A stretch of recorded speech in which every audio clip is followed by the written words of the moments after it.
بالله من الشيطان الرجيم بسم الله الرحمن الرحيم واتل عليهم نبأ ابني آدم بالحق إذ قربا قربانا فتقبل أحدهما من الآخر.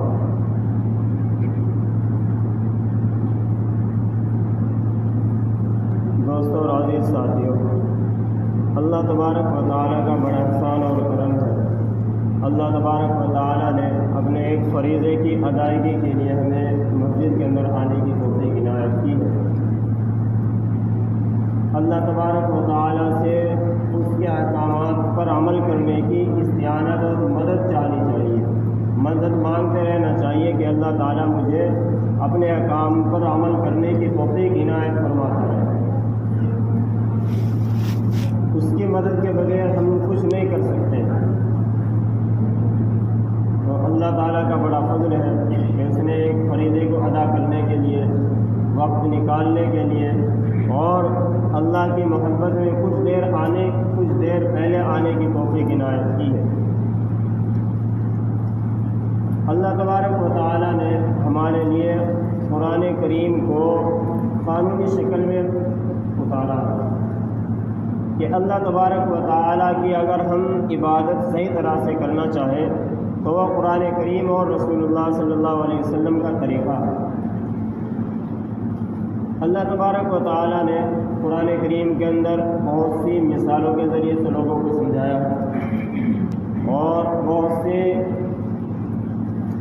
جو پہلے لوگوں پر اللہ تبارک و تعالیٰ نے عذابات بھیجے ہیں ان کے واقعات بیان کر کے عبرت کے طور پر سمجھایا ہے، اور کچھ براہ راست اللہ تبارک و تعالیٰ نے حکم دے کر انسانوں کو سمجھایا ہے۔ اللہ تبارک و تعالیٰ نے سورہ مائدہ کی آیت نمبر 27 میں ایک واقعے کی طرف اشارہ کیا ہے کہ اللہ کے رسول کو حکم ہو رہا ہے کہ آپ ان دو بھائیوں کا قصہ بیان کریں کہ جن دونوں میں سے دونوں نے قربانی اللہ تعالیٰ کے لیے پیش کی ہے۔ کیوں پیش کی تھی، کیا واقعہ پیش آیا تھا، ابھی تو اس کا موقع نہیں ہے، انشاءاللہ اس کا پھر، لیکن کیا، کیونکہ ہمیں ابھی قربانی کے اوپر بات کرنی ہے۔ قربانی کا ثبوت کہاں سے ہے، قربانی ہم کرتے کیوں ہیں، ہمیں اس چیز کی طرف توجہ دینی ہے کہ ہاں اس کا ثبوت قرآن کریم سے ہے یا نہیں، ہمیں اس کے بارے میں پتہ ہونا چاہیے۔ حضرت حکیم الامت مجدد الملت مولانا اشرفی تھانوی نور اللہ مرقدہ فرماتے ہیں کہ جو قربانی کا جو سلسلہ ہے یہ اللہ تبارک و تعالیٰ نے صرف امت محمدیہ کے لیے نہیں رکھا، بلکہ ہر ملت، ہر قوم، ہر مذہب میں یہ قربانی کا سلسلہ رہا ہے۔ اسی کو بتایا ہے کہ دونوں نے، حابیل نے اور قابیل نے اللہ تعالیٰ کے لیے قربانی پیش کی ہے۔ حابیل یہ جانور رکھتا تھا اور قابیل یہ کاشتکار تھا۔ حابیل نے اپنے اعتبار سے کچھ روایات کے اندر آتا ہے کہ اونٹ کی قربانی پیش کی ہے، کچھ روایات کے اندر آتا ہے کہ بھیڑ یا دمبے کی قربانی پیش کی، اعلیٰ اختلاف روایات تفسیر میں، حالانکہ جانور کی قربانی پیش کی ہے اتنا تو یقینی ہے۔ اور اس وقت قربانی کے قبول ہونے کا یہ تھا، آج تو ہمارے لیے قربانی کا گوشت حلال ہے، اس کو ہم کھا سکتے ہیں، کسی کی دعوت کر سکتے ہیں، کسی کو دے سکتے ہیں، لیکن اس وقت ایسا نہیں تھا۔ حکم یہ تھا کہ آپ قربانی کو کسی اونچی جگہ پر رکھائیں، اور اللہ تبارک و تعالیٰ کی طرف سے اگر وہ قربانی کسی کی قبول ہونی ہوتی تو ایک آگ آتی تو اس کو جلا کر راکھ کر دیتی، تو گویا کہ وہ قربانی قبول ہو گئی، اور اگر آگ نہ آئی، قربانی نہ جلی، تو گویا کہ وہ قربانی مقبول نہیں ہوئی ہے۔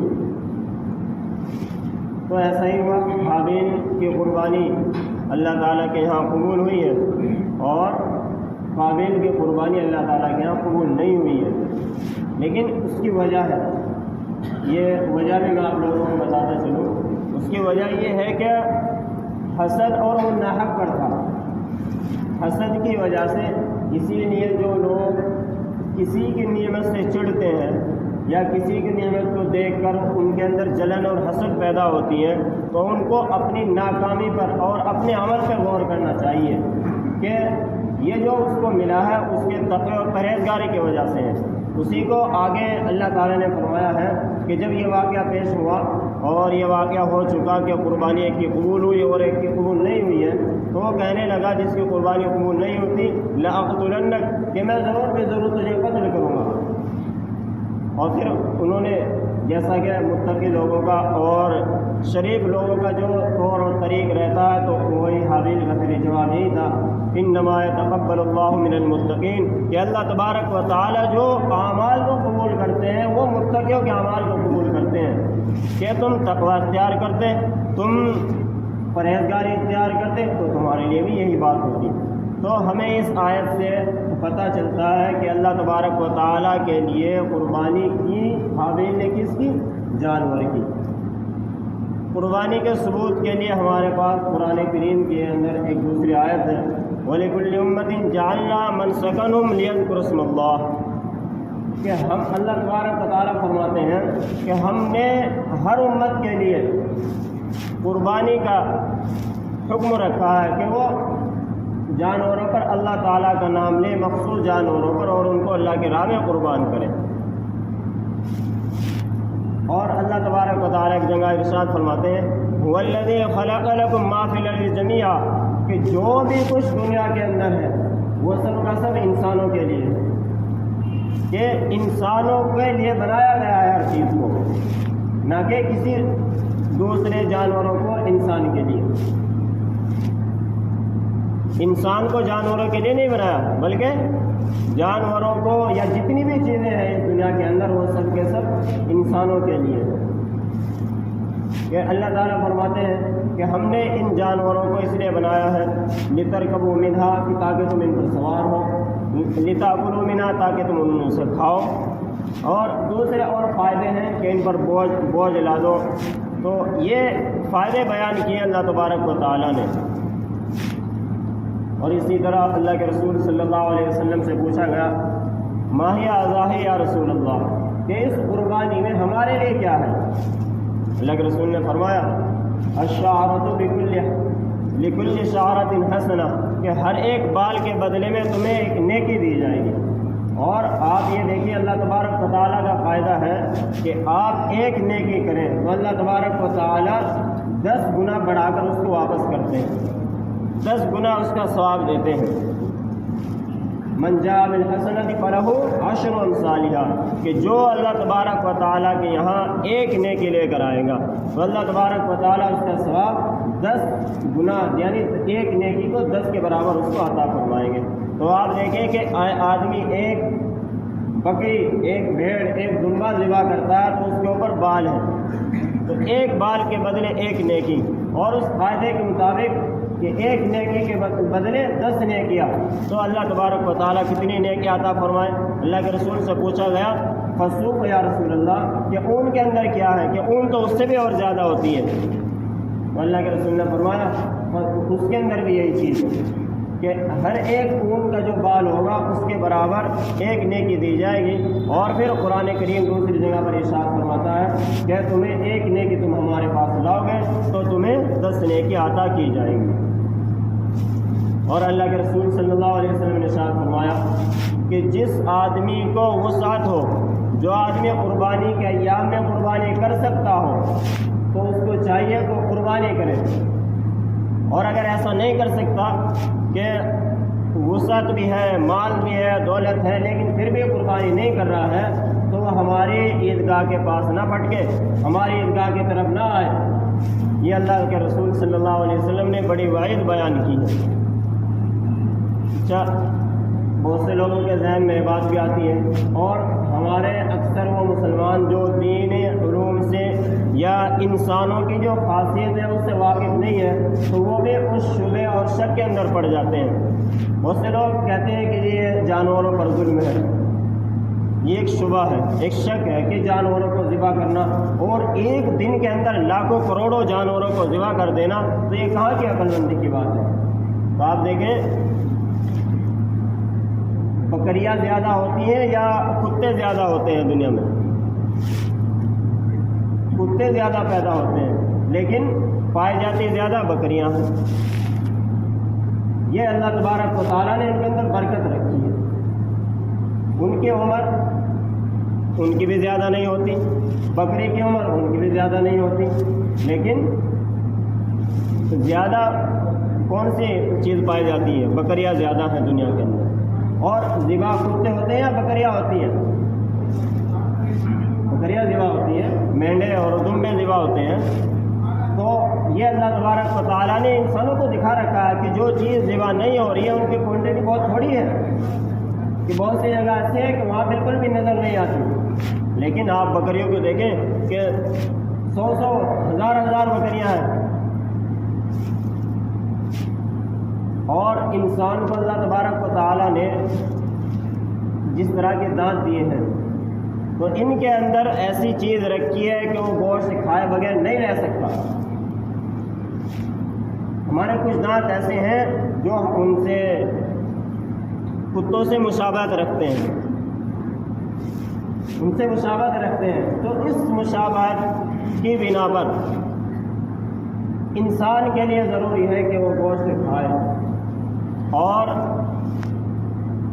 کہ یہ اتنا جانور ذبح ہو رہا ہے۔ اور بہت سے لوگ یہ بھی کہہ دیتے ہیں کہ جی قربانی نہ کر کے قربانی کے بدلے ہم اس کا پیسہ ہوتا ہے وہ کسی ہاسپٹل میں لگا دیں، کسی کے نکاح اور شادی میں دے دیں۔ نکاح اور شادی کو تو لوگوں نے کھلواڑ بنا رکھا ہے، لڑکیوں کی نکاح شادی کا تو لوگوں نے کھلواڑ بنا رکھا ہے کہ جگہ جگہ پہ اعلان کر رہے ہیں، تو کہ جی اس کا پیسہ کسی ہاسپٹل میں لگا دیں، کسی مدرسے کے اندر دے دیں، صدقات کے اندر دے دیں۔ تو ان صدقات کے ادا کرنے سے وہ جو ہمارا وجوب ہے وہ ادا نہیں ہوگا۔ ہم اتنے پیسے یا اس سے بھی زیادہ اور قربانی نہ کر کے ہم کہیں اور دے دیں تو وہ ہمارا وجوب ہے وہ ادا نہیں ہوگا، کیونکہ اللہ تبارک و تعالیٰ کا حکم ہے۔ اللہ تبارک و تعالیٰ نے جس وقت حضرت ابراہیم علیہ السلام کو اپنے بیٹے کی قربانی کرنے کے لیے کہا، اور انہوں نے بالکل ایک لمحہ کے لیے اس بات کو نہیں سوچا کہ میرا بیٹا ہے، 82 سال کی عمر میں پیدا ہوا ہے، میری 92 سال اب عمر ہے، یہ 10 سال کا لڑکا ہے، اور میں اسے اپنے ہاتھ سے ذبح کروں تو کیسا ان کا کلیجہ اور کیسے اللہ تعالیٰ کا حکم، لیکن اللہ تعالیٰ کا حکم ہے تو اس کو قربان کرنے کے لیے چلتی ہے۔ اللہ تعالیٰ نے پھر کیا فرمایا کہ آپ نے اپنا خواب سچا کر دکھایا، وَفَدَيْنَاهُ بِذِبْحٍ عَظِيمٍ، اور اللہ تبارک و تعالیٰ نے ان کے بیٹے کے بدلے کیا عطا کیا؟ ایک موٹا تازہ جنتی دمبا عطا کیا ہے، اس کو ان کے بدلے میں پھر ذبح کیا گیا۔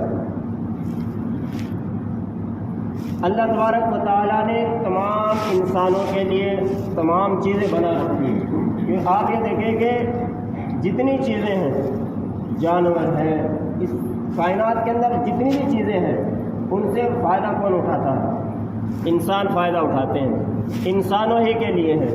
اور یہ بات صرف 1-2 جانور کے اندر ہی تو ہے کہ ہم ظلم کرتے ہیں، وہ صرف 1-2 جانور میں ہے، باقی اور اس کو کھانے میں تو وہ بھی ہمارے برابر ہے اور ہم بھی ان کے برابر ہیں۔ اگر یہ بات کہی جائے تو اس طرح تو اللہ تبارک و تعالیٰ نے ہر چیز کے اندر جان رکھی ہے، پیڑوں کے اندر بھی جان ہے۔ اللہ کے رسول صلی اللہ علیہ وسلم کے واقعات میں لکھا ہے کہ جس وقت نبی نہیں بنائے گئے تھے تو پیڑ اللہ کے رسول کو سجدہ کرتے، اللہ کے رسول کو سامنے جھکتے اور اللہ کے رسول کو کہتے یا رسول اللہ السلام علیکم۔ اور ایک دیہاتی کا واقعہ میں لکھا ہے کہ اللہ کے رسول کے پاس آیا اور کہنے لگا یا رسول اللہ، جب تک کہ وہ ایمان نہ لائے، کہ میں ایمان آپ پر تب لاؤں گا اگر یہ پیڑ آ کر گواہی دے دے۔ اللہ کے رسول نے اس پیڑ کو بلایا اور یہ اللہ کے رسول کا معجزہ تھا، وہ پیڑ آیا اللہ کے رسول کے پاس اور گواہی دی کہ یہ اللہ کے رسول ہیں اور یہ محمد اللہ کے رسول ہیں اور میں بھی ان کے بارے میں گواہی دیتا ہوں۔ تو پھر وہ پیڑ پھر واپس چلا گیا۔ تو یہ اللہ تبارک و تعالیٰ نے جان جو رکھی ہے وہ تو ہر چیز کے اندر رکھی ہے، لیکن اللہ تعالیٰ نے ایک کو دوسرے کے فائدے کے لیے بنایا ہے۔ اور یہ بھی شبہ پیش کیا جاتا ہے کہ جانور کے گردن پہ جب چھری چلاتے ہیں تو اس کو بہت تکلیف ہوتی ہے۔ ہمارا عقیدہ اور ہمارا خیال یہ ہے کہ جو جانور اللہ تعالیٰ کے نام پر ذبح کیا جائے اس کو کوئی تکلیف محسوس نہیں ہوتی ہے۔ حضرت ابو ہریرہ رضی اللہ تعالیٰ عنہ فرماتے ہیں کہ اگر اس کو تکلیف محسوس ہوتی بھی ہے تو وہ صرف اتنی ہوتی ہے جتنی کہ وہ ایک چونٹی کاٹنے کے برابر۔ پھر اس پر بھی یہ شبہ پیش کیا جاتا ہے کہ تکلیف تو ہوتی ہے نا، کہ اتنی بھی تکلیف ہے کہ ایک چونٹی کاٹنے کے برابر، لیکن یہ ہے کہ اگر میں اپنی جان کو میں خود ہی کسی چیز کے لیے پیش کر دوں، اگر میں ڈاکٹر کے پاس جاؤں اور مجھے انجیکشن لگائے تو وہ تھوڑی سی تکلیف ہے جو ہم اٹھانا چاہ رہے ہیں، کس لیے جو ہمیں انجیکشن لگائے گا ڈاکٹر، اتنی سی تکلیف ہے تو وہ ہم خوشی خوشی قبول کر رہے ہیں۔ کیوں؟ تاکہ ہمیں اس کے بعد جو ہماری زندگی شروع ہو رہی وہ اچھی زندگی ہو۔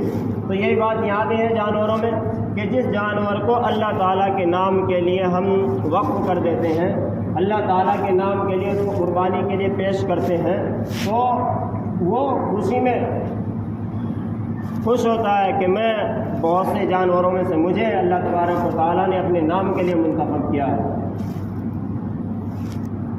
اللہ تبارک و تعالیٰ نے یہ چیزیں رکھی کیوں ہیں کہ جانوروں کو ذبح کرنا؟ کیونکہ اس کے اندر فائدے بہت ہیں۔ اللہ کے رسول نے شروع کے اندر تو یہ حکم دے رکھا تھا کہ 3 دن سے زیادہ کوئی آدمی اپنے پاس گوشت نہ رکھے۔ کیوں؟ اللہ کے رسول نے یہ حکم اس لیے دیا تھا تاکہ جو غریب ہیں ان تک پہنچ جائے، اور اس وقت غربت زیادہ تھی، اور جب فراوانی ہو چکی، مکہ فتح ہو چکا اور لوگوں کے جو ہے ہاتھ تنگ دستی سے کھل چکے، تو پھر اللہ کے رسول نے یہ اجازت دے دی کہ جب تک چاہے اس گوشت کو تم رکھ سکتے ہو۔ اور اس کے اندر فائدہ کتنا ہے؟ چارے والوں کا فائدہ، کھلانے والوں کا فائدہ، اور پھر جو اس سے بہت بڑے بڑے کاروبار چلتے ہیں۔ قربانی کے ان ایام ہی میں جتنا جانور قربانی اور ذبح ہوتا ہے اس سے بہت سارے فائدے وابستہ ہیں لوگوں کے، بہت ساروں کے اسی ٹائم بزنس شروع ہوتے ہیں۔ تو یہ فائدے سے خالی نہیں ہے، یہ صرف وہ چیزیں ہیں جو دنیاوی جو ہمیں ظاہر آ رہی ہیں، اور جو اخروی ہے جن کا ہمارا اعتقاد ہے اور ہمارا یقین ہے وہ تو اللہ تبارک و تعالیٰ ہی جانتا ہے کہ اس نے ہمارے لیے کیا رکھ رکھا ہے۔ تو جس آدمی پر قربانی واجب ہے وہ اپنا حساب لگائے اور قربانی ہی کرے، قربانی ہی کرے، کہ اس چکر میں نہ پڑے کہ ہم 2-4 ہزار روپے اس قربانی کے نام سے کہیں صدقہ کر دیں، ایسے قربانی نہیں ہوگی۔ اگر قربانی واجب ہے تو قربانی ہی کرے۔ تو ایک شوشہ یہ چھوڑا جاتا ہے کہ اگر گھر کا سربراہ، پورے خاندان کا ایک سربراہ ہے، اگر وہ اپنی قربانی کر لے تو سب کی طرف سے ہو جائے گی، ایسا نہیں ہے، بلکہ جس پر بھی قربانی واجب ہے اس پر ہی قربانی اسی کو کرنی پڑے گی۔ اگر قربانی واجب نہیں ہے تو پھر کوئی مسئلہ نہیں ہے۔ اچھا، قربانی کے جانور ہی میں انسان اگر اپنے بچے کا عقیقہ کرنا چاہے تو وہ بھی کر سکتا ہے۔ مثال کے طور پر کسی نے بڑا جانور لیا ہے اور اس کے اندر 5 آدمی شریک ہیں، 2 حصے باقی ہیں، ایک آدمی نے یہ کہ 2 حصے میں اپنے لڑکے کے عقیقے کے لیے رکھتا ہوں، بالکل رکھ سکتا ہے، کوئی حرج کی بات نہیں ہے، وہ اس میں کر سکتا ہے۔ لڑکے کے لیے 2 حصے اور لڑکی کے لیے 1 حصہ، جیسا کہ دو بکرے اس کو کرنے ہیں ذبح، لڑکے کے لیے اور لڑکی کے لیے 1۔ یا یہ ہے کہ اگر اتنی وسعت نہیں ہے تو 1 سے بھی کام چلا سکتا ہے لڑکے کے لیے بھی۔ یعنی کہ قربانی کے ایام میں، قربانی کے جانور میں عقیقہ کرنا درست ہے، جائز ہے، کر سکتا ہے۔ اللہ تبارک و تعالیٰ مل کی توفیق عطا فرمائے۔ وما علینا الا البلاغ۔